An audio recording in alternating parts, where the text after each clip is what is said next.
Good afternoon. Welcome to the Bonjour, bienvenue à cette table ronde sur le thème Réussir une relance verte et solidaire pour l'après-COVID-19.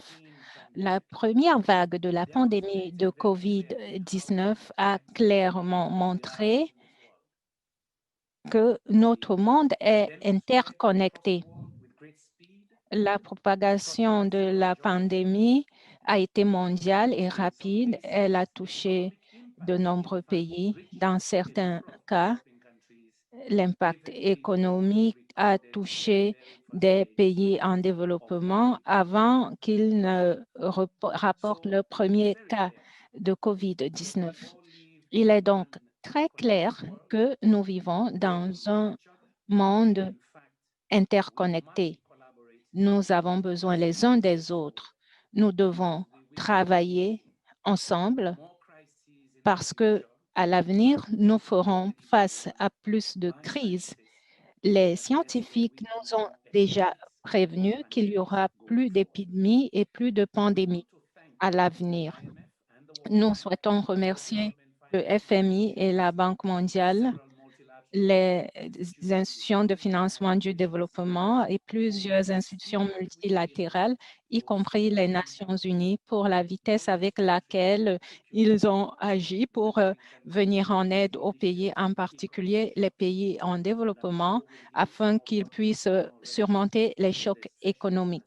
Et je suis certain que nous en entendrons parler pendant cette séance. Je remercie mes collègues parlementaires. Bon nombre des mesures de lance devaient être approuvées par beaucoup de parlementaires, vous et moi, qui représentons le peuple. Et nous avons fait de notre mieux pour que cela soit fait. En regardant vers l'avenir, nous devons investir dans les secteurs qui créeront plus d'emplois et ouvriront des débouchés économiques pour les citoyens. Nous devons également investir dans le renforcement des capacités de nos infrastructures sanitaires. Bien entendu, la pandémie de COVID-19 a mis au jour la fragilité des services de santé du monde entier, ce qui n'est pas évident et j'espère qu'on peut en parler pendant cette séance, c'est la nécessité d'être ambitieux au-delà de la création d'emplois et des investissements dans le secteur de la santé afin de promouvoir une société plus solidaire et plus verte après la COVID-19. La question est de savoir d'où viendront les ressources pour promouvoir cette relance verte et solidaire pour l'après-COVID-19, parce que beaucoup de pays ont atteint leurs limites et les fardeaux d'endettement pèsent lourd. Pour une société solidaire post-COVID-19, il faut aussi une société verte. Nous savons que nous devons reconstruire en mieux. Cela signifie qu'il faut renforcer et faciliter la transition énergétique à travers le monde. Pour les pays en développement, les plus pauvres, en particulier en Afrique subsaharienne, l'inclusion signifie un accès universel aux services énergétiques. Nous avons vu dans beaucoup de pays qu'il y a un lien entre disponibilité d'énergie et facilité de la prestation de services et disponibilité d'eau et d'assainissement. Pour cette société verte et solidaire post-COVID, l'investissement dans la transition et la disponibilité d'énergie dans le monde sera essentiel. L'OMC a déjà montré, plutôt l'Organisation mondiale du travail a déjà montré le lien entre le manque d'eau et la vulnérabilité à la COVID-19. Dans le monde, chaque année, 7 millions de personnes meurent à cause de la pollution. Il y a aussi des millions de morts prématurées causées par la pollution, l'Alliance pour l'alimentation propre a montré que des milliards de personnes manquent d'accès à des services énergétiques modernes. Cela signifie qu'en Afrique subsaharienne, en Inde, en Asie du Sud-Est et dans d'autres parties du monde, quelques 2,8 millions de personnes ont déjà des prédispositions médicales à cause des maladies liées à la pollution. Donc, en essayant de bâtir une société solidaire et verte pour l'après-COVID-19, l'accès à l'énergie propre est essentiel. Et cet accès est une occasion de bâtir des villes plus vertes et d'améliorer l'offre d'énergie et de stimuler des économies plus vertes. Comment y parvenir avec la communauté mondiale? La semaine dernière, lors du 75e anniversaire de l'ONU, le secrétaire général a dit « Nous devons avancer avec humilité, sachant qu'un virus microscopique a mis le monde à genoux. Nous devons être interconnectés. Nous avons vu que quand les pays font cavalier seuls, le virus va dans toutes les directions. C'est sur ces paroles que je veux ouvrir ce débat, sachant que nous avons besoin de solidarité pour faire face aux futures pandémies et pour assurer une meilleure croissance économique, créer des emplois et des moyens de subsistance pour l'humanité. Maintenant, je vais donner la parole aux orateurs principaux qui vont aborder les thèmes que j'ai évoqués et bien d'autres, afin de nous permettre de voir comment nous, députés, pouvons soutenir les efforts mondiaux pour bâtir une société solidaire et verte après COVID. La première oratrice est Carmen Reinhardt, vice-présidente et économiste en chef du groupe de la Banque mondiale. Vous avez la parole, Carmen. Merci. Bonjour à tous ou bonsoir. C'est un plaisir d'être ici.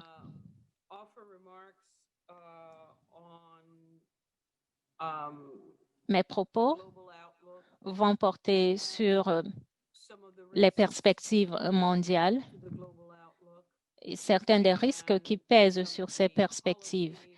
Je vais également parler de certaines des mesures pouvant atténuer ces risques.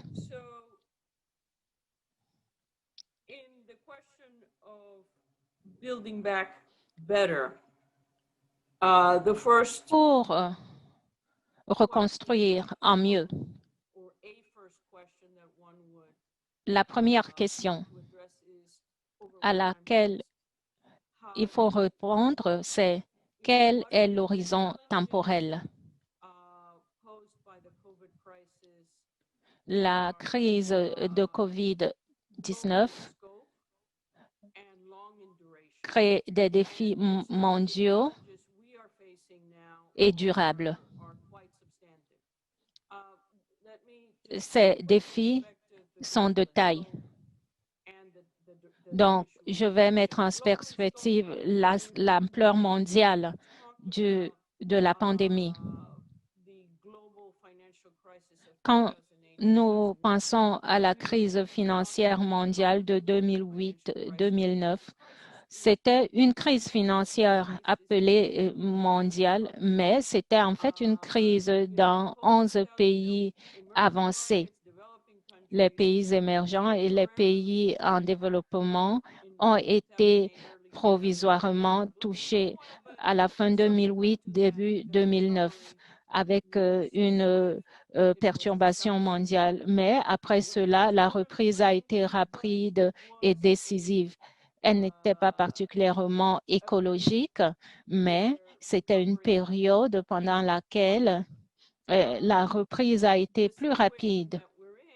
La situation à laquelle nous sommes confrontés, s'agissant du nombre de pays touchés par la crise, nous appelle, nous interpelle. Et Gita du FMI en a parlé.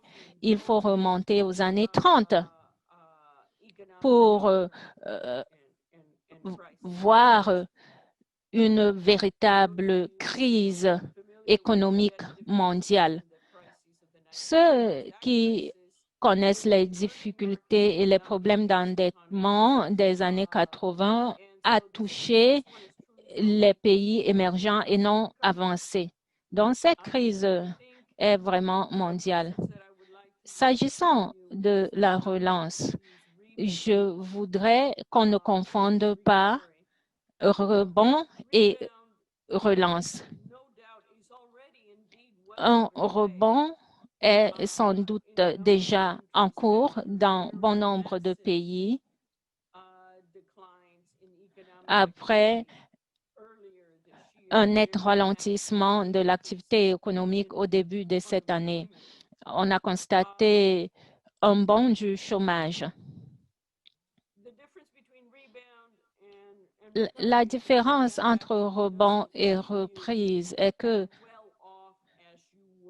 le rebond ne vous laisse pas dans la même posture qu'avant la crise. Sur la base des tendances historiques, il faudra du temps pour que les revenus par habitant se redressent. Cela peut prendre 5 ans, 6 ans ou peut-être plus dans certains cas. Ce qu'il y a de vraiment troublant dans cette crise économique et crise sanitaire, c'est qu'elle est également une crise sociale. C'est une crise qui cause beaucoup de régression. Cela veut dire que ce sont les pauvres des pays et à l'intérieur des pays qui sont le plus durement touchés. Ce sont eux qui paient le plus lourd tribut. D'après les estimations de la Banque mondiale, la pauvreté mondiale, d'après le rapport sur la pauvreté et la prospérité partagée publié il y a quelques semaines,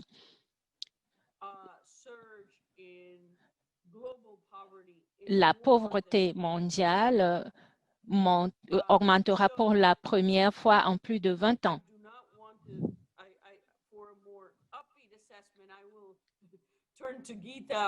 Je vais laisser Gita prendre la parole pour une évaluation moins réjouissante, plus réjouissante plutôt. Mais je voudrais qu'on comprenne que nous sommes confrontés à une crise à plusieurs volets et le volet social est le plus difficile. Pour ce qui est des autres défis,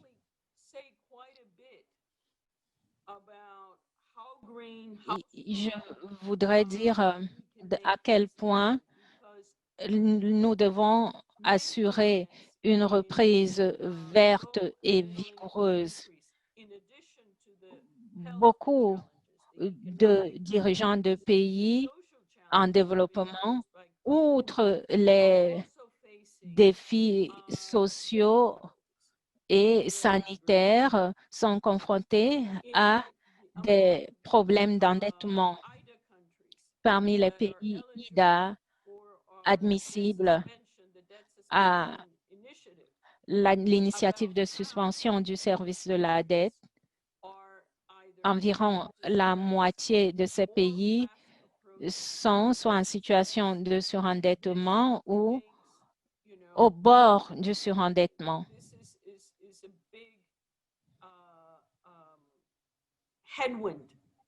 C'est un immense vent contraire pour la relance parce que les écarts de financement sont profonds. En même temps, les problèmes de viabilité de la dette créent une tension entre la nécessité de mettre la dette sur une trajectoire viable et les autres besoins sociaux, économiques et connexes pour atténuer les risques liés au changement climatique. Pour ce qui est des arbitrages, le message sur lequel je voudrais conclure, afin de mettre en exergue la nécessité d'une coopération mondiale, c'est qu'il est nécessaire que le secteur privé, qui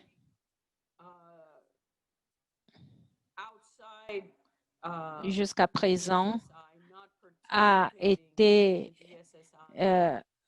un non-participant à l'initiative de suspension du service de la dette. Donc, il est nécessaire que le secteur privé y participe. C'est un appel à la communauté mondiale, secteur public et privé. Un appel à commencer de penser véritablement à reconstruire mieux. Et aussi, comment faire face à l'héritage que nous laissera la COVID, résoudre les problèmes de surendettement, offre une solution aussi aux problèmes sociaux que la COVID a mis en relief. Donc, mon message est le suivant. Reconstruire mieux est essentiel, reconstruire vert est essentiel, mais les problèmes, les obstacles sont nombreux. Pour les surmonter, la coopération internationale, le travail en commun entre secteur officiel et secteur privé, entre créanciers et débiteurs est indispensable, mais c'est un pas dans la bonne direction. Merci, Carmen. Il était bon de nous rappeler que la relance est un travail de longue haleine. Et la différence que vous avez soulignée entre rebond et relance était utile. Il nous faut aussi équilibrer ce que nous laisse la COVID, résoudre les problèmes de surendettement. Je vous remercie de nous le rappeler. J'invite maintenant Geeta Gopinath, économiste en chef du Fonds monétaire. J'espère que vous allez nous parler de prévisions positives quant à la façon de reconstruire, à la solidarité qui est indispensable. Je vous donne la parole, Geeta. Merci, honorable Kande Yumkela, et merci de présider cette séance sur un sujet qui est extrêmement important. Je me rallie tout à fait à l'opinion de Carmen. Les obstacles qui nous attendent sont nombreux et la nécessité de coopération internationale n'a jamais été plus urgente. J'aimerais vous parler des risques qu'entraîne le changement climatique et d'ailleurs, et pour commencer, je vous remercie de m'inviter à parler du sujet qui est dans l'air depuis un certain temps, mais qui semble être de plus en plus urgent.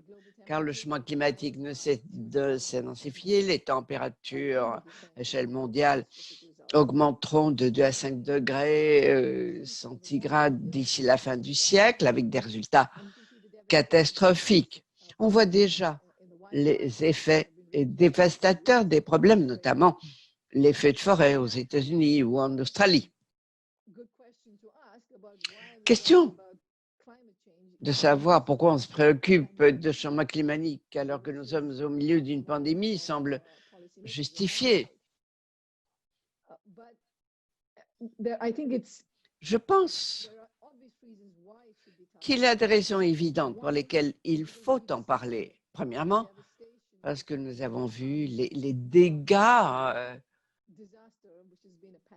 qu'entraîne une catastrophe, la pandémie tout à fait non prévue, et vous imaginez ce qui pourrait se passer si nous continuons sur notre lancée changement climatique qui pourrait avoir un impact dévastateur sur les économies du monde entier. Nous s'attaquer au changement climatique n'est pas seulement une question de long terme, c'est aussi une question urgente. Et donc, se pencher sur ce problème n'est pas opposé à la pandémie que nous connaissons. Au contraire, la pandémie nous donne, je crois, dans une certaine mesure, une opportunité de construire une économie plus durable, plus solide, plus verte. Les bonnes politiques pourraient donner un nouvel élan à cette relance.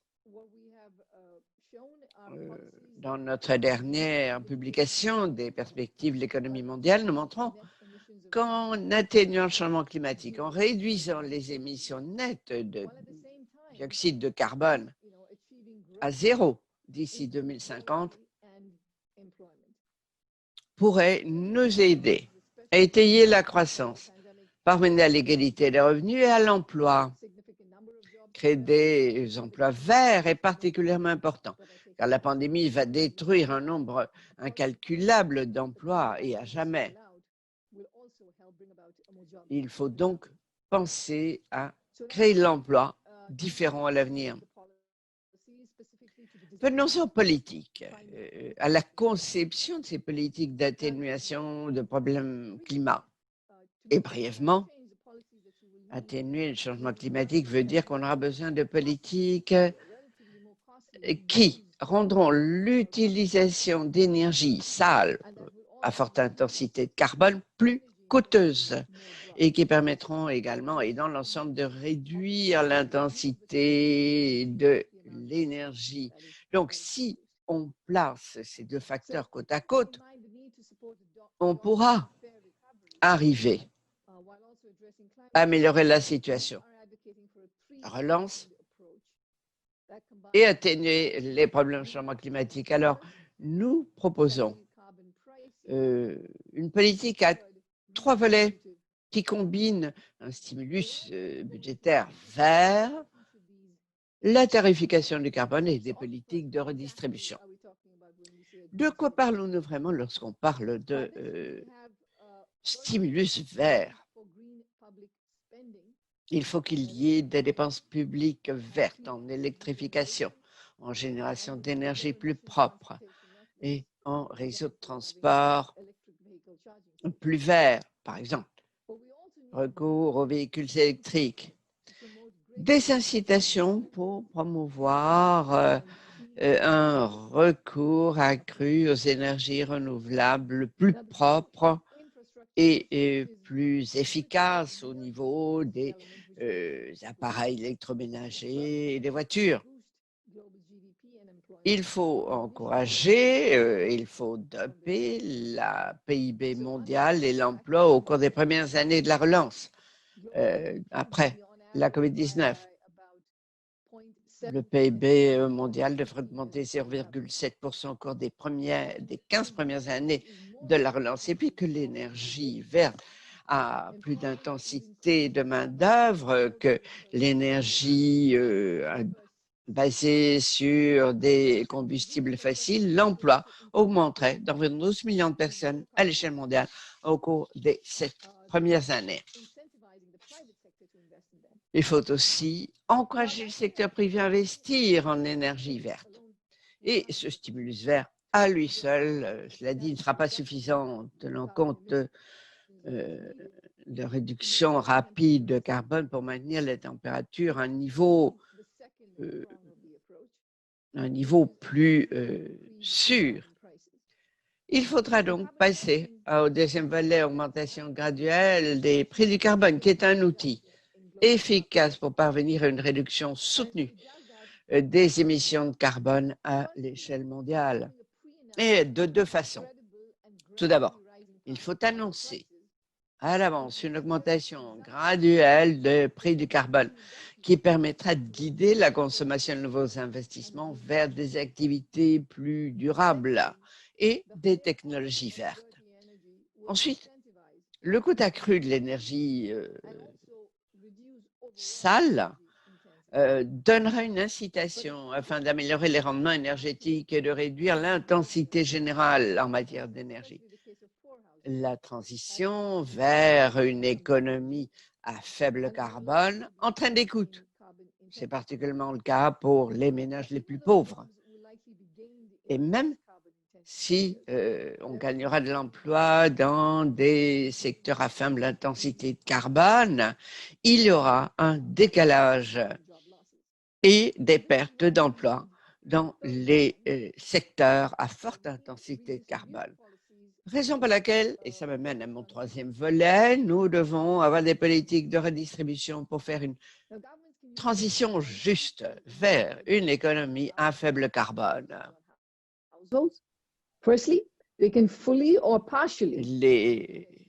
Il faudra faire diminuer de façon totale ou partielle les recettes qui proviennent du gouvernement, des mesures en matière de tarification de carbone, mais il faudra utiliser ces montants pour en faire des transferts monétaires destinés aux ménages à plus faible revenu. Aux États-Unis, les recherches ont montré que protéger la consommation des messages de 40% inférieurs de la distribution des revenus obligerait le gouvernement des États-Unis à transférer 55% de toutes les recettes provenant du carbone à ces transferts. Dans le cas de la Chine, le chiffre est de 40%. Les gouvernements également devront convaincre le public d'appuyer des mesures en faveur du climat. Le changement fondamental de nos structures économiques semble être énorme et potentiellement très coûteux. Mais la bonne nouvelle, et c'est ce qui ressort de notre recherche, c'est que le coût en matière de production est plutôt modeste et tout à fait gérable. Je veux être plus précise. Après une augmentation de l'activité économique grâce à ce montage de stimulus verts, la production mondiale en moyenne baissera de 0,7% entre 2036 et 2050 et légèrement plus d'1% en 2050 comparé à un scénario sans action.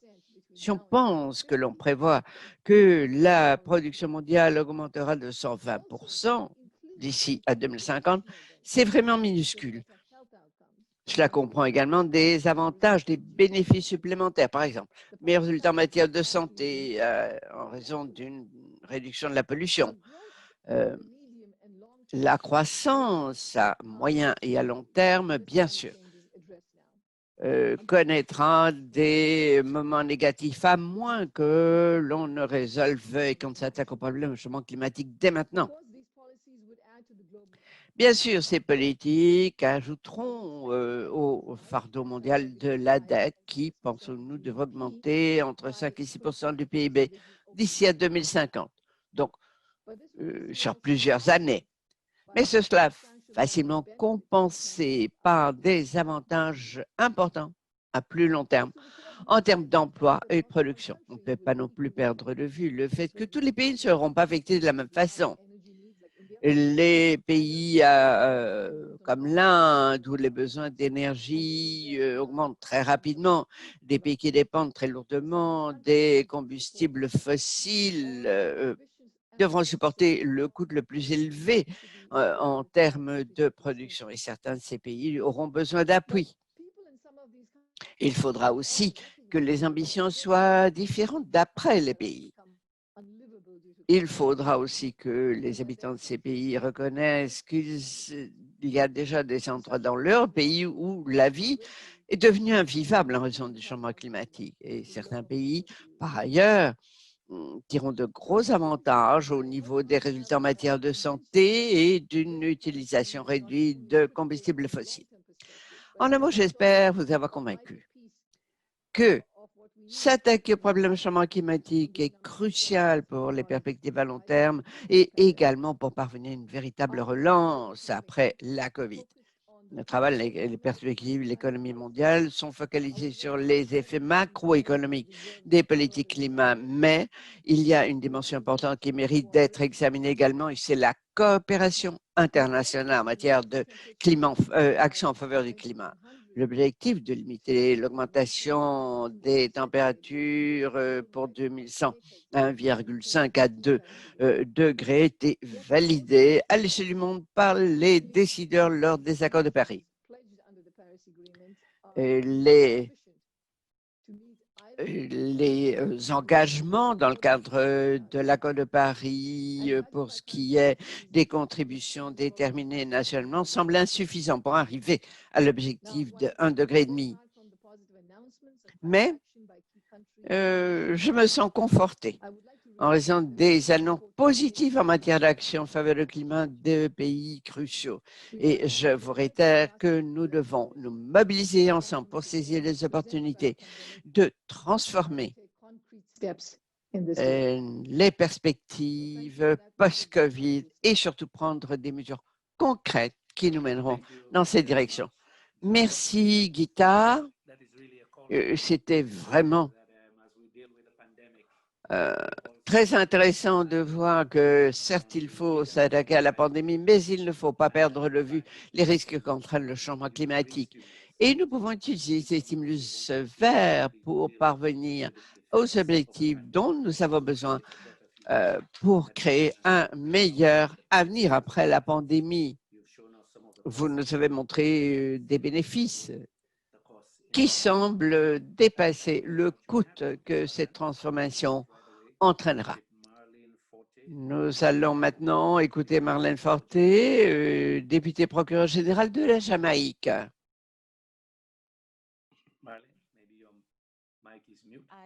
Marlène, voilà, nous vous entendons maintenant.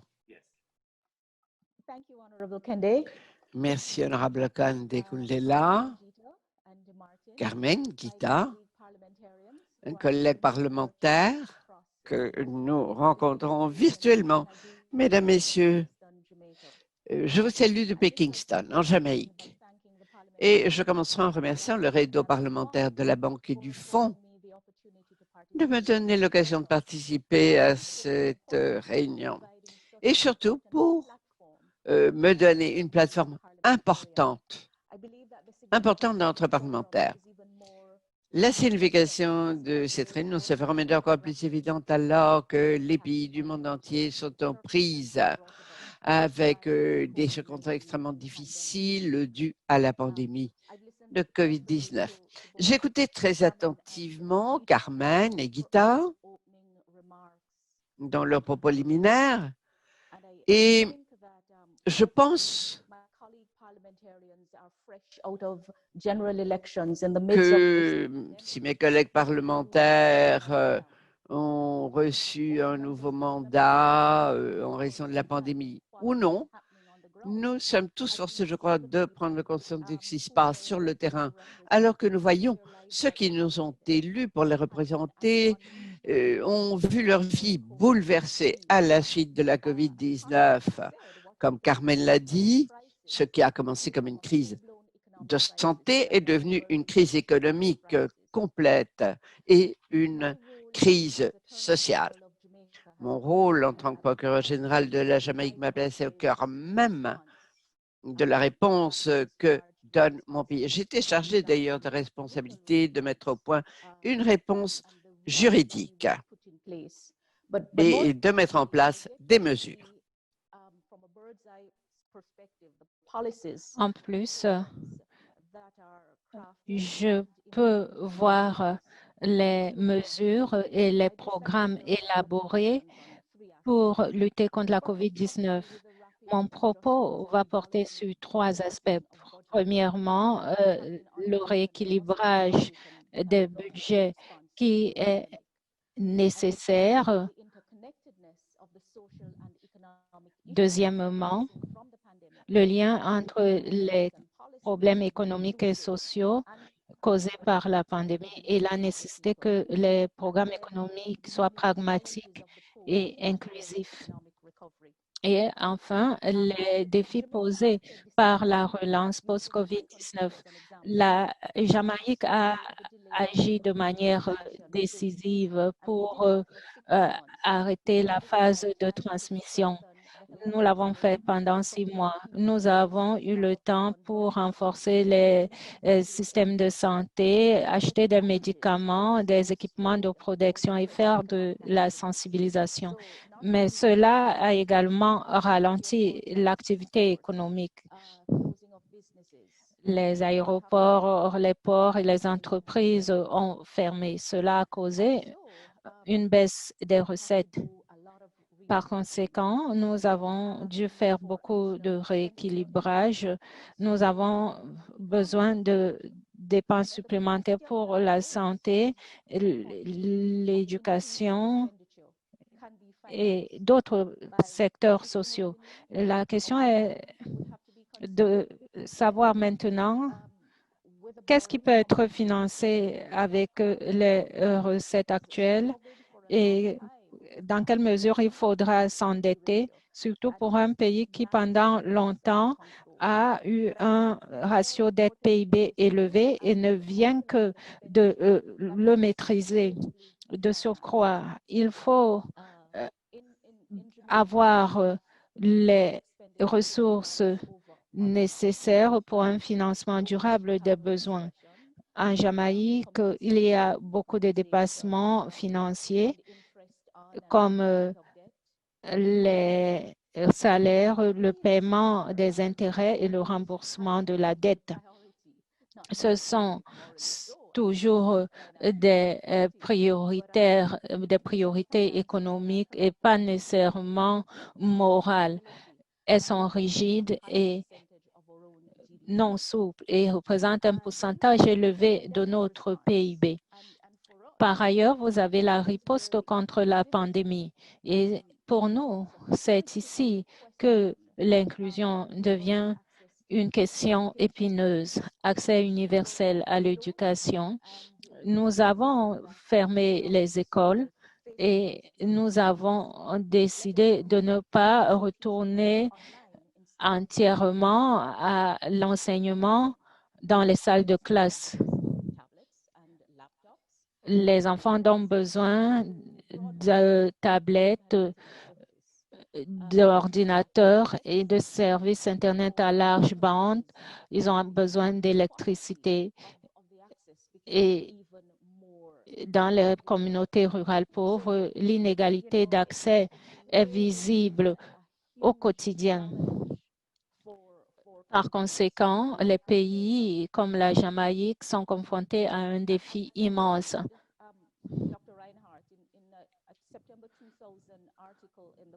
Dans un article de septembre, Madame Reinhardt a dit qu'il fallait une puissance de feu d'une ampleur sans précédent pour financer les mesures de riposte à la pandémie.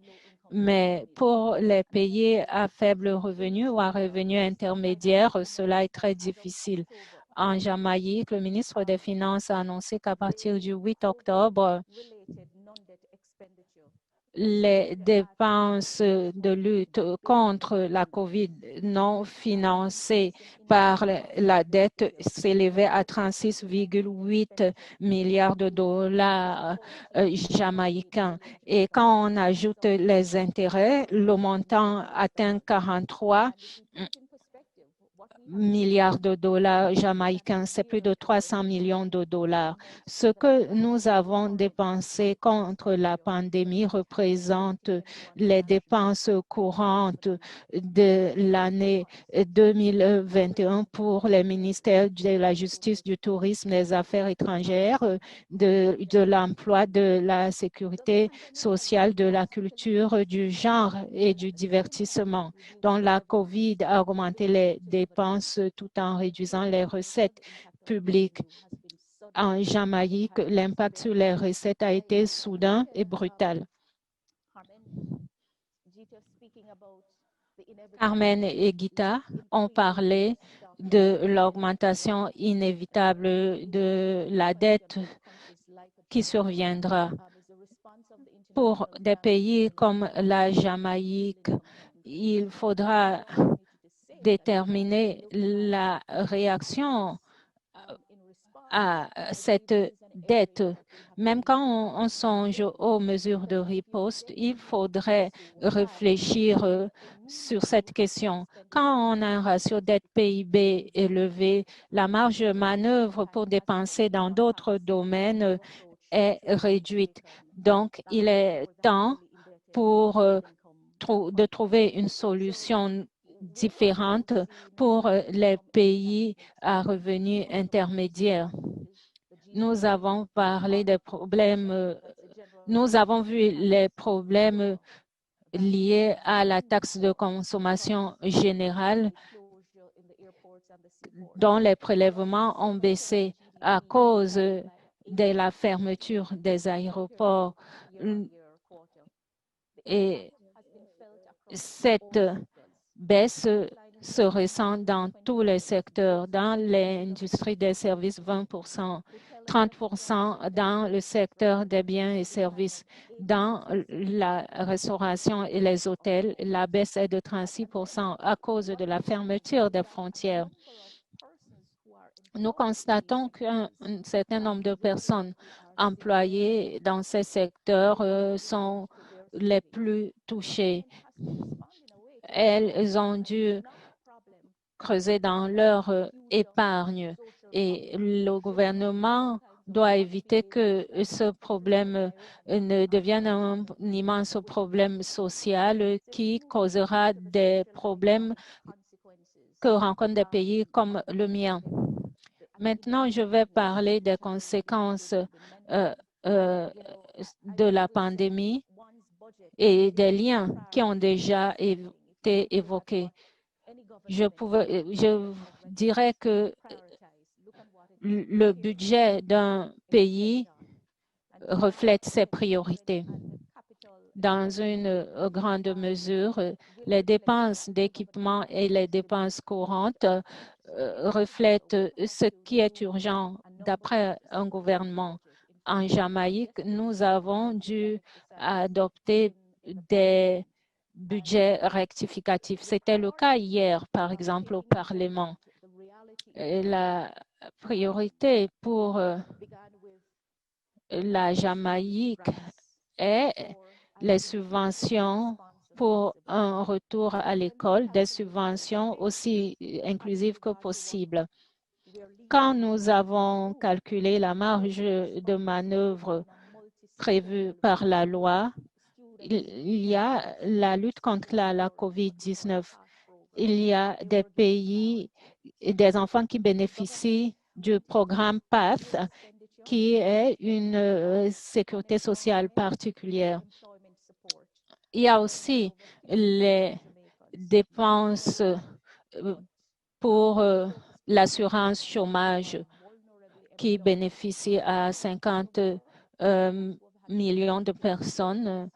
Ce sont des gens qui ont perdu leur emploi et qui ont épuisé leur épargne, les travailleurs du secteur touristique, de la restauration et des transports. Donc, il a fallu leur apporter une aide. Un autre domaine crucial, c'est celui des dépenses qui vont maintenir l'activité économique et envoyer un message de confiance au secteur privé. Par exemple, des projets de construction qui vont employer un certain nombre de personnes. Voilà donc la situation. Nous essayons d'être aussi solidaires que possible. Merci. Je suis persuadée que vous aurez d'autres occasions de parler de ce que la Jamaïque fait dans la séance questions et réponses. Oui, vous avez dû faire un travail d'équilibriste dans votre budget qui est l'équivalent des dépenses courantes de 5 ministères. Cela dresse le tableau de la situation de beaucoup de pays en développement. Merci beaucoup, Marlene. Maintenant, je donne la parole à Martin Chungong, secrétaire général de l'UIP. Il est le porte-parole des parlementaires. Martin.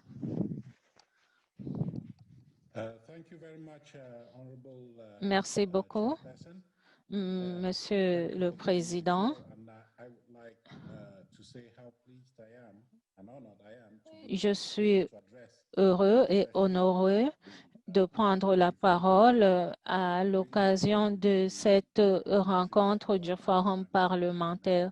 Je félicite le réseau parlementaire, le FMI et la Banque mondiale pour cette initiative qui réunit les parlementaires afin qu'ils puissent réfléchir ensemble et trouver des voies et moyens d'aider la communauté mondiale à riposter efficacement à la pandémie actuelle. J'ai écouté Carmen et Gita qui ont parlé de questions épineuses.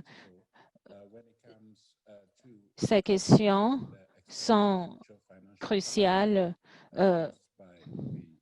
pour faire face aux défis causés par la pandémie, en particulier pour les pays émergents et les pays en développement.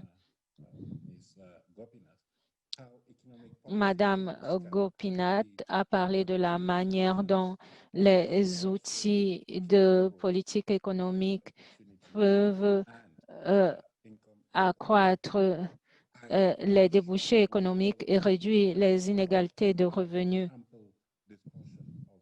Je sais qu'on a déjà beaucoup parlé des conséquences de la COVID-19 dans nos sociétés et nous avons envoyé une sonnette d'alarme au pays. Mais je rappelle que ce n'est pas seulement une crise sanitaire, c'est une crise sociale et économique. Cette crise a mis au jour les faiblesses de nos sociétés et de nos structures économiques. En outre, elle a approfondi les inégalités dans nos pays. Il est donc clair que la pandémie n'a pas touché tout le monde de la même manière. En outre, certaines personnes sont touchées de façon disproportionnée. Les personnes vivant dans les pays plus vulnérables sont plus touchées. Je déduis de toutes les interventions qu'il est probable que la pandémie va retarder les progrès vers l'atteinte des objectifs de développement durable, ce qui retardera le développement de beaucoup de pays avec des effets sur les personnes les plus vulnérables dans nos pays. Je voudrais aussi souligner que nous vivons cette pandémie dans une ère de changements environnementaux catastrophiques avec une dégradation de l'environnement et une perte d'habitat et de biodiversité croissante. Beaucoup de personnes touchées par la pandémie sont aussi susceptibles de faire face à d'immenses difficultés causées par la pandémie, par les changements climatiques plutôt. Les stratégies de relance après COVID-19 doivent être solidaires et comprendre l'action climatique. La pandémie offre l'occasion de nous engager sur une trajectoire de développement plus durable. pour assurer le développement humain et environnemental. La riposte doit être solidaire et conforme aux objectifs de lutte contre les changements climatiques et de développement humain. Les parlementaires ont un rôle clé à jouer dans les efforts de relance à moyen et à long terme. Les pays sont en train d'allouer les ressources de lutte contre la pandémie. Les parlementaires peuvent s'assurer que la reconstruction soit en mieux. Les mesures que nous prendrons maintenant auront des effets à long terme sur l'avenir de la planète. Et comme l'ont dit beaucoup de personnes, le retour au statu quo n'est pas une option. L'Union a aidé les parlementaires pour assurer une reprise solidaire. Nous essayons d'échanger les bonnes pratiques pour faire face à l'urgence climatique et réaliser le développement durable. C'est dans ce cadre que nous travaillons avec le programme des Nations unies pour l'environnement pour voir dans quel domaine les parlementaires peuvent agir pour assurer une relance durable et verte, pour bâtir des économies vertes et permettre aux pays de respecter leurs engagements au titre de l'accord de Paris et du programme de développement à l'horizon 2030. Ces suggestions sont consignées dans un document qui sera remis aux parlementaires. Il y est évoqué des approches en matière d'économie verte en ce qui concerne les emplois verts, la biodiversité et le développement écologique. Les domaines sont l'économie et l'énergie verte qui permet de créer des emplois verts. Cette énergie verte peut être une priorité dans les programmes de relance après COVID. Les parlementaires ont une occasion unique d'adopter des lois qui vont contribuer à des politiques énergétiques qui permettront de passer à l'énergie renouvelable. Je veux aussi souligner comment le passage à l'économie verte peut créer des emplois. Les parlements peuvent adopter des lois qui vont encourager l'investissement vert et créer des emplois dans les transports, les secteurs de transport verts et d'autres secteurs sobres en carbone. Les parlementaires peuvent s'assurer que les mesures de lutte contre la COVID ne détruisent pas l'écosystème et que ces mesures protègent la biodiversité en prévoyant des crédits dans ce domaine. Le document, en outre, reconnaît les défis rencontrés par les femmes, les personnes autochtones et d'autres groupes marginalisés afin que la reprise soit respectueuse des droits des femmes et inclusive. Je voudrais finir en disant que cette pandémie est un défi, mais en même temps, comme tout défi, elle offre une occasion unique d'avancer dans une voie plus juste et plus durable. L'Union interparlementaire est prête à aider les parlementaires à promouvoir des activités de lutte contre la COVID qui contribueront aux objectifs de développement et aux objectifs écologiques. C'est ainsi que nous nous assurerons que personne ne soit laissé pour compte. Par conséquent, j'invite les parlementaires et toutes les parties prenantes à saisir cette occasion pour un changement durable et pour une société plus solidaire et plus verte qui profite aux personnes et à la planète. Merci. Merci Martine. Je suis sûre d'ailleurs que tous les collègues qui participent à ce forum attendent de recevoir votre note, celle dont vous avez parlé, à l'appui des politiques dont vous nous avez parlé. Merci beaucoup à Carmen, à Kita. Je dirais qu'il y a beaucoup de questions. Je vais essayer donc de les rassembler en groupe de 3. Premier groupe de 3, un membre du Parlement, Russie. Et je demande à mes collègues d'être brefs, d'être concis pour entendre le maximum de questions possibles. Anatoly, Parlement russe. Do you hear me? Yes, we can hear you. M'entendez-vous? Oui, allez-y. Okay. Bien. One moment. Un petit moment, s'il vous plaît. Good morning, ladies and gentlemen. Mesdames, Messieurs, bonjour. I'm from Russia. You know that Je suis russe. During the sanction, because some West countries use these, I think, not law measures against our country, but our Plusieurs pays ont imposé des sanctions sur notre pays, mais notre gouvernement a pris des mesures ordinaires pour veiller à ce que l'économie, et particulièrement les PME, ne se voient pas trop frappées par la crise et pour que l'emploi n'en souffre pas trop. Le gouvernement subventionne des crédits, des prêts aux entreprises pour qu'elles restent à flot et ne licencient pas leurs travailleurs.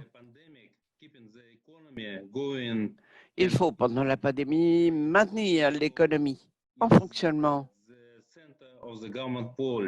C'est au cœur même des politiques du gouvernement. Nous avons utilisé des vaccins contre le coronavirus.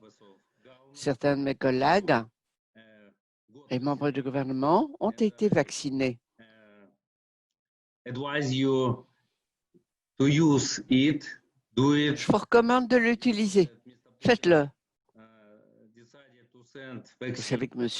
Poutine a décidé d'envoyer des vaccins aux Nations Unies, Banque mondiale, etc. Il l'a utilisé également. À propos de l'économie verte, notre gouvernement s'est focalisé sur le problème, mais le toxine dans la région de l'Arctique souligne toute l'importance du problème. Le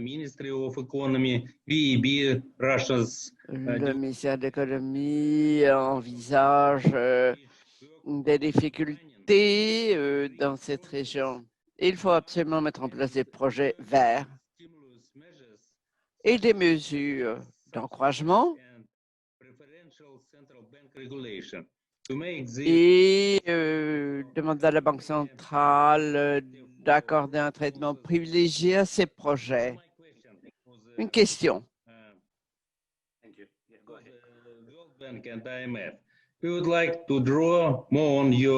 Nous aimerions nous inspirer davantage de votre expérience pour stimuler des projets verts, socialement responsables dans diverses régions du monde. Je suis sûr qu'il existe des mécanismes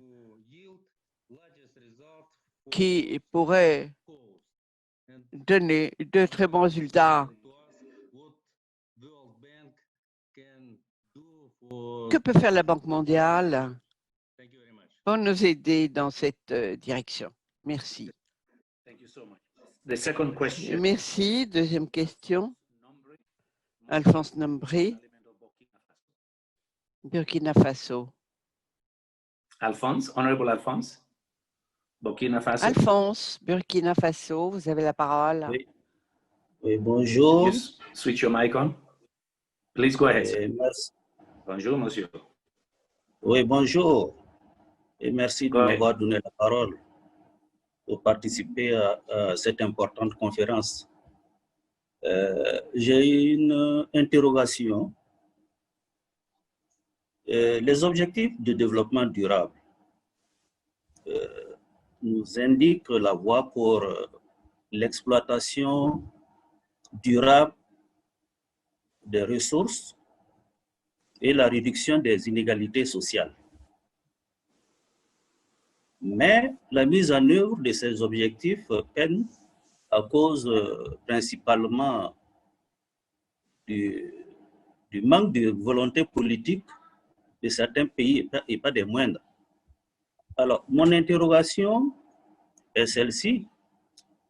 En quoi une relance verte et inclusive post-Covid est-elle possible sans cette volonté politique? Je vous remercie.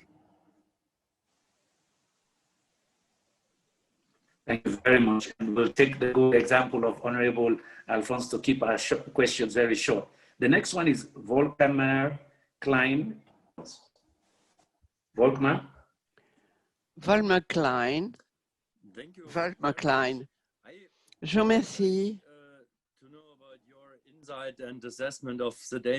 Quelle est votre évaluation des investissements sur les marchés émergents, les pays en développement?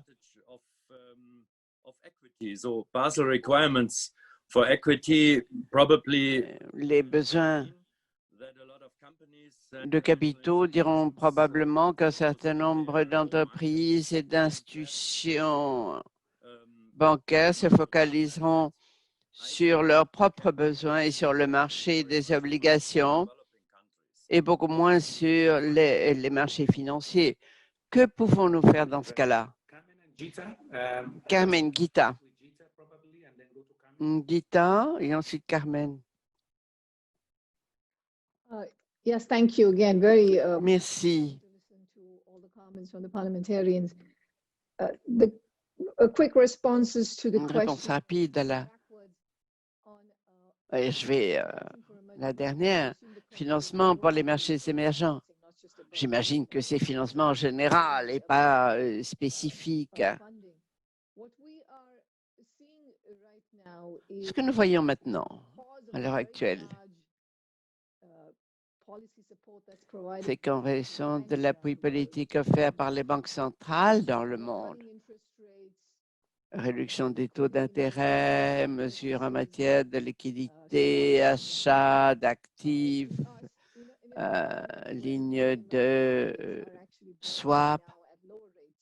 Les marchés émergents fonctionnent à un rythme inférieur à ce qu'il était auparavant, avant la COVID. Et nous pensons que les taux d'intérêt vont rester faibles. Pendant longtemps, les économies avancées, les marchés émergents seront la destination de ces financements. Pour les économies frontières, la situation est difficile. Il leur est très difficile de mobiliser, de lever des capitaux. On le voit en Afrique subsaharienne. Il n'y a pas eu de nouvelle émission de la dette depuis le début de la pandémie. Donc, on voit une différence. Aussi longtemps que la crise persistera, ce sera un problème. Mais la solution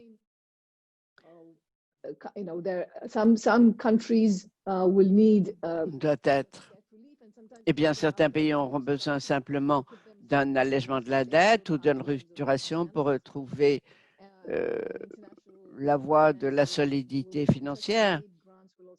Des dons, des prêts concessionnels sont également nécessaires. Comment avoir un programme vert et inclusif alors qu'il n'y a pas de volonté politique.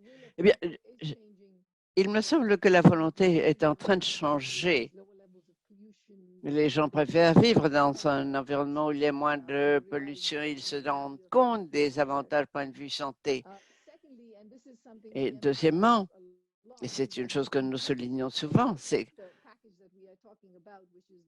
pour mettre en place tout ce montage dont nous avons parlé, pour faire baisser les émissions à zéro d'ici 2050, il ne suffit pas d'avoir un fort enthousiasme pour les installations vertes. Il faut utiliser les recettes vertes pour compenser le coût accru de l'énergie pour les personnes les plus démunies. Et c'est une phase de transition indispensable. Pour ce qui est de projets verts, responsables, qui va s'en charger, quel coût? Eh bien, il faut donner des incitations à l'investissement du secteur privé. C'est possible, faire deux choses.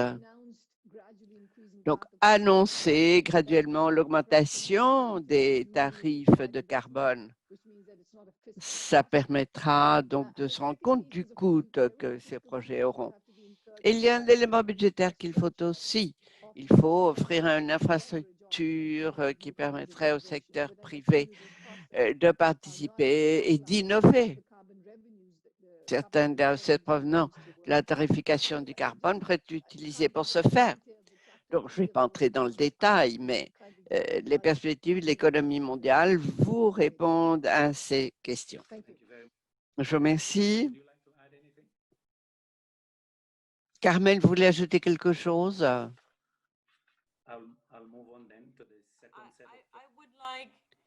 Oui, j'aimerais. Oui, allez-y, Carmen.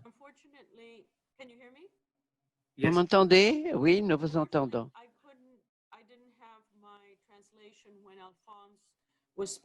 Malheureusement, je n'ai pas entendu l'interprétation quand Alphonse a posé la question. Pour ce qui est de la question Volmar, oui, c'est une préoccupation, c'est vrai. Quand j'ai dit qu'il y a beaucoup d'obstacles, de vents contraires,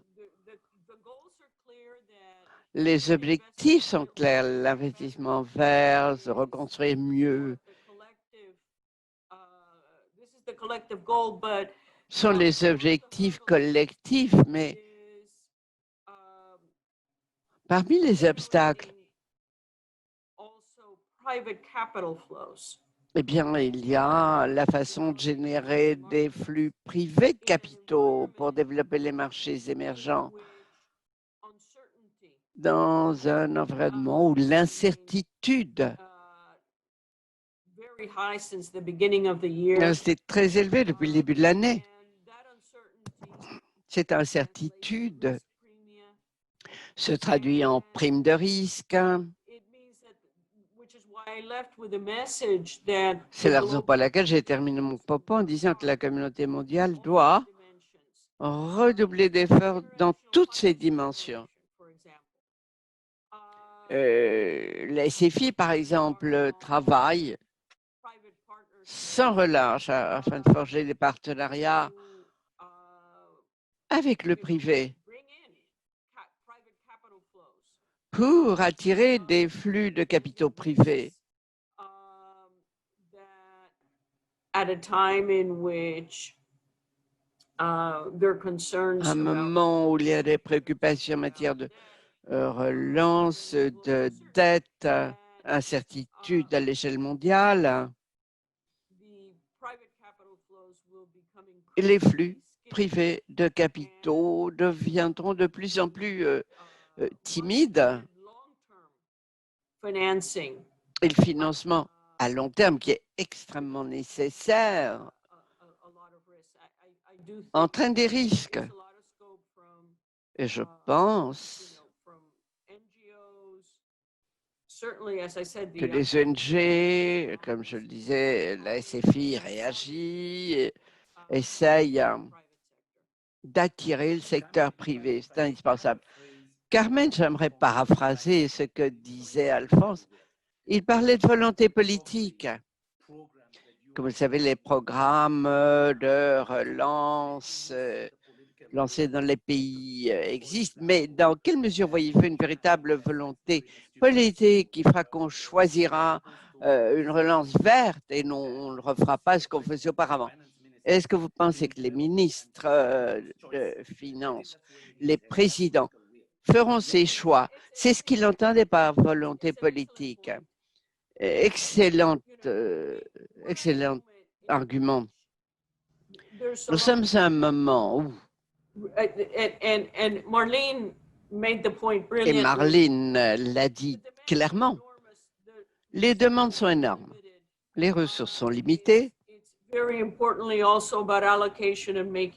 Il est donc important aussi de faire des choix.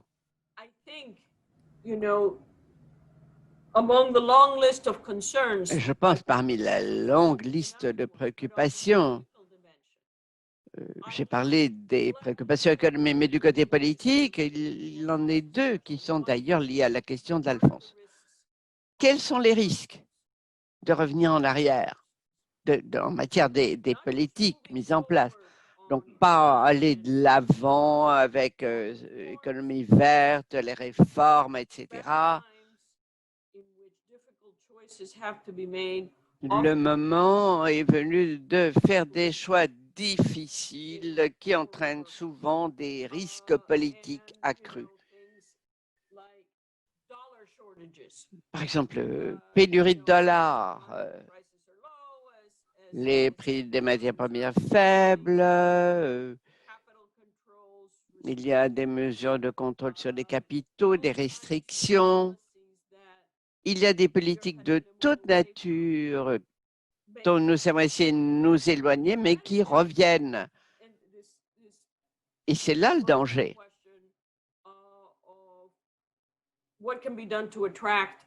Qui nous mène à la question de savoir ce qu'on peut faire pour attirer des capitaux verts étrangers. Il y a là une espèce d'opposition.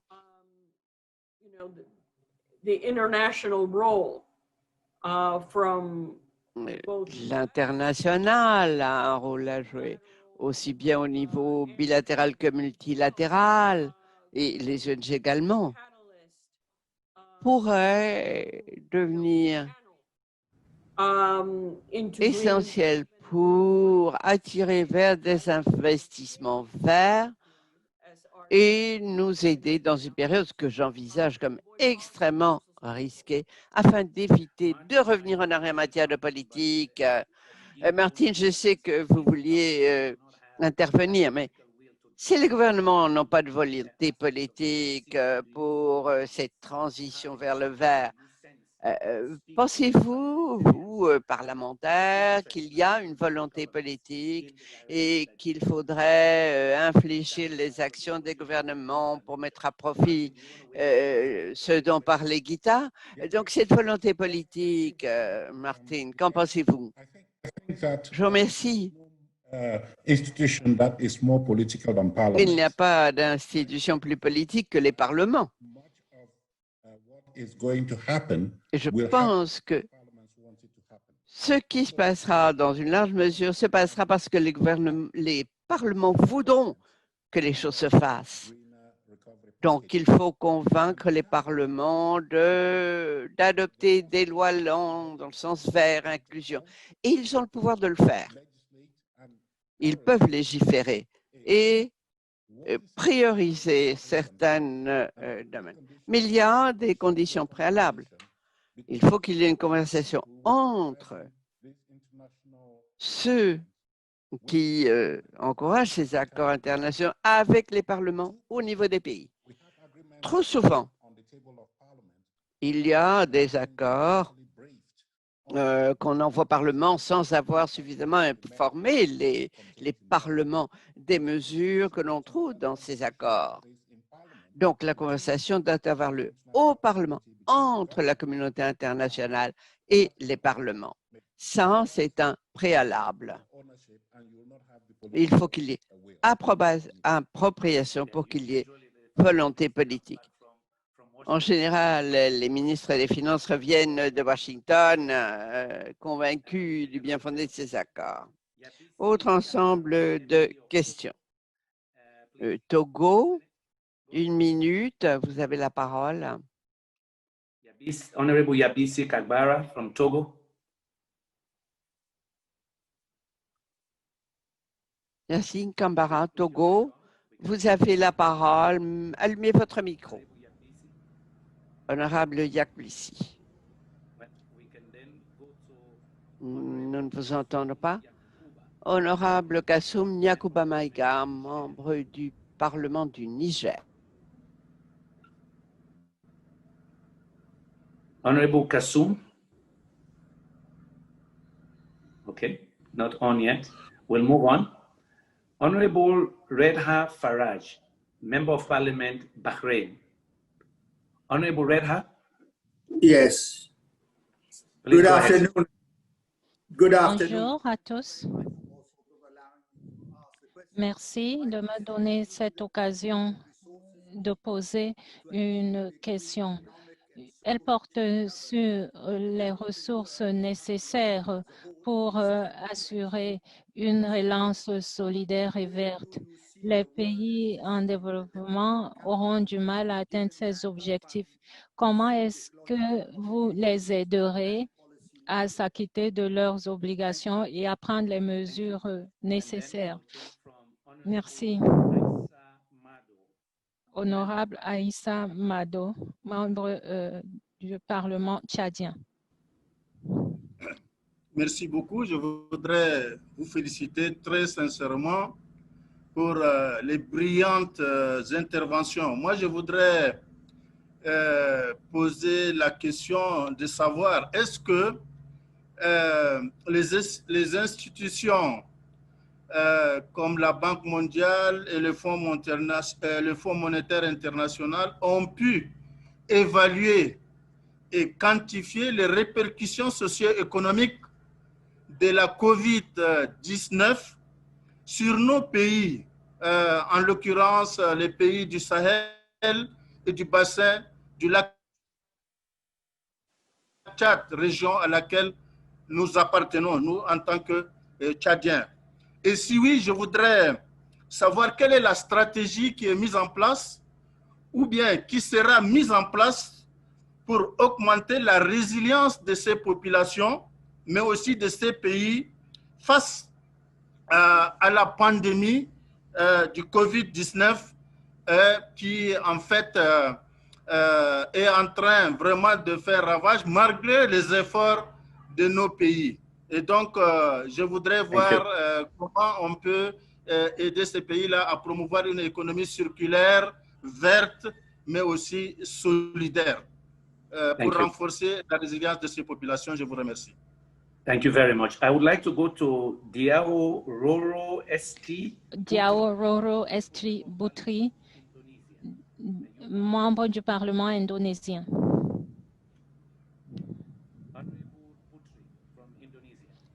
Honorable Putri de l'Indonésie.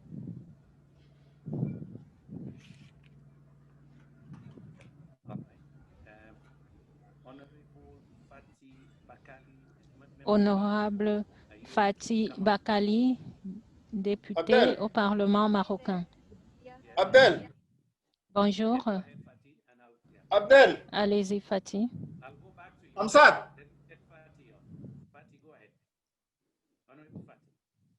Honorable Fatih, vous avez la parole. Je suis Fatih Abkali du Maroc. Bonjour, mesdames et messieurs. Je suis parlementaire from Morocco. Ma question est adressée aux représentants de FMI et la Banque mondiale. Peut-on envisager l'annulation de remboursement des dettes de la part des pays en voie de développement pour les aider à sortir de la crise socio-économique imposée par la pandémie du COVID-19. Ma deuxième question, quelles sont les mesures prises pour garantir la sécurité alimentaire dans le monde? Et merci. Thank you very much. Gita, I'll go first to you. I know you have to leave us. Merci. Je vais d'abord donner la parole à Gita qui va bientôt nous quitter. Ensuite, je donnerai la parole à Carmen avant la collègue de la Jamaïque. Oui, merci. Je dois partir à 10h30. Sur la question concernant les ressources budgétaires pour une transition verte,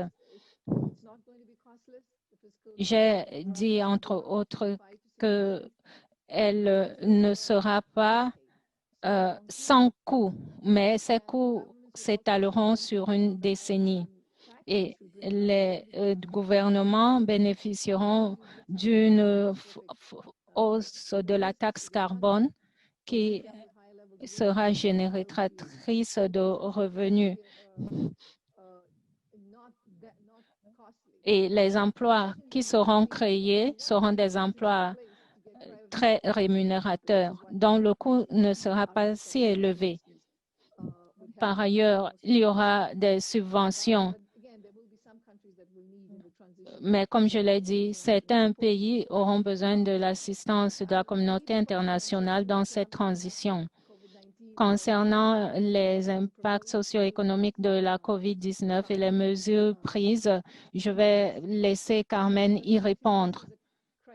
Très rapidement, je dirais que c'est une crise sans pareille. Nous avons assisté à un effondrement économique sans précédent. Si un pays dépend du tourisme, de l'hôtellerie et des importations, des exploitations de pétrole, il est confronté à des difficultés et l'avenir n'est pas forcément reluisant. Le FMI a fourni des financements à 51 pays et 76% de ces financements étaient concessionnels et visaient à alléger les remboursements du service de la dette pour nos pays membres les plus pauvres. Nous avons prolongé cet allègement de 6 mois. Nous avons invité le G20 avec la Banque mondiale à lancer l'initiative de suspension du service de la dette. Nous sommes d'accord que les pays dont le niveau d'endettement n'est pas viable ont besoin d'une restructuration maintenant. En ce qui concerne l'annulation de la dette des pays en développement, pour les pays dont la dette n'est pas viable, il faut une restructuration ou une modification du profil de la dette au cas par cas. Mais il faut un cadre qui comprend les créanciers officiels et non officiels et les créanciers privés. Et on peut avoir une véritable réduction de la dette des pays en situation de surendettement. C'est sur cela que je vais m'arrêter. Gita, permettez-moi d'insérer une petite question. Est-ce qu'il y a un intérêt pour la tarification du carbone, à part la Chine? La Chine et l'Union européenne ont fait une annonce, mais à part cela, est-ce qu'il y a un intérêt pour cette question? Nous proposons une augmentation progressive du prix du carbone parce que nous pensons qu'il n'est pas possible d'imposer un coût élevé. Mais dans 11 États américains, il y a déjà une tarification du carbone. Et le monde comprend de plus en plus qu'on ne peut pas faire face à une catastrophe de cette ampleur sans cela. Je crois qu'il y a un intérêt, mais cela se fera progressivement. Merci, Gita, et je vous souhaite une bonne séance après celle-ci. Je dois être très brève parce que moi aussi, je dois partir pour une autre réunion.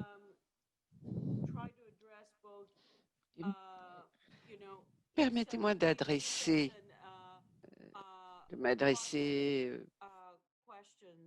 d'essayer de répondre aux questions sur ce qui était fait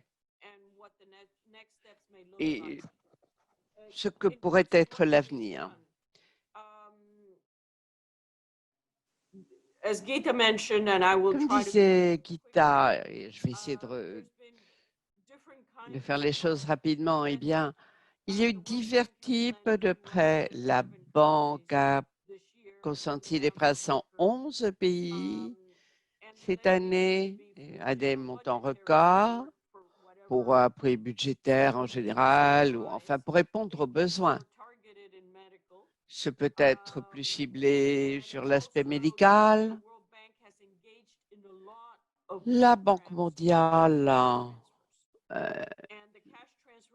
a également offert une aide pour les programmes de transfert monétaire qui essayent d'atteindre des segments de la population, secteur informel très souvent, où n'existe pas de filet de sécurité. Et donc, la Banque mondiale est intervenue cette année, appui général au budget, transfert monétaire, achat matériel médical, et puis ce qui est habituel, donc infrastructure, etc. Le conseil d'administration vient d'approuver une facilité COVID de 12 milliards afin d'aider les marchés émergents à gérer tout ce qui a trait au vaccin. Bien sûr, il y a des préoccupations. La demande peut être énorme, demande de vaccins énorme, en particulier de la part des pays développés. Et donc, nous voulons veiller à ce que les pays en développement aient accès. Enfin, je n'ai pas vraiment le temps d'entrer dans le détail. Ces programmes sont ciblés. Tout d'abord, il faut que les vaccins soient disponibles pour les prestataires de services médicaux. Et donc, tout ce qu'on fait est très vaste. La SFI également, qui se préoccupe des flux de capitaux, initiative afin d'essayer d'attirer le secteur privé. L'initiative sur la dette, pour répondre à la question de Fatia, on parle également d'une restructuration de la dette du secteur privé, des entreprises qui ont été durement frappées. Il faut restructurer à la suite des fermetures de commerces et d'entreprises. Côté dette, au-delà de l'initiative de suspension de service de la dette, qui était introduite en mai, a permis aux pays à faible revenu, les pays IDA, à demander un moratoire transitoire de 6 mois afin que les fonds qui ne sont pas utilisés pour payer le service de la dette soient réorientés vers les urgences. Cette initiative va être prorogée de 6 mois à nouveau et nous espérons que lors de la réunion d'avril, on fera le point pour voir s'il faut à nouveau proroger de 6 mois. Ça, c'est côté temporaire. C'est différent de la question posée par Fatia, à savoir l'annulation de la dette. Je finirai, si vous le permettez, pour être réaliste. Eh bien, je répondrai qu'il faudrait que les choses se fassent au cas par cas. Je vous remercie tous. Je dois me rendre à une autre réunion. Je suis sûre d'ailleurs que vous aussi, vous avez d'autres obligations. Merci de m'avoir reçu. Merci Carmen, merci Gita. Mesdames, Messieurs, membres du Parlement, merci d'être venus nous rejoindre. Je vous remercie tous. Le message était clair. Pour gérer la crise, les ajustements prendront du temps, 5 à 6 ans. si nous voulons qu'il y ait une véritable relance et pas seulement un rebond, comme disait Carmen. Mais il y a également des opportunités de transformation vers une croissance verte, une stratégie différente. Construire cette résilience pour un meilleur avenir. Je remercie tous les participants. J'espère que nous pourrons reprendre certaines de vos idées, en parler au niveau de chacun de nos parlements et surtout faire monter cette volonté politique. Mais pour y arriver, il faudra faire des choix difficiles. Les choix difficiles, il faut les faire maintenant. La décennie 2030, afin d'avoir une croissance verte pour tous et inclusive. Merci à tous.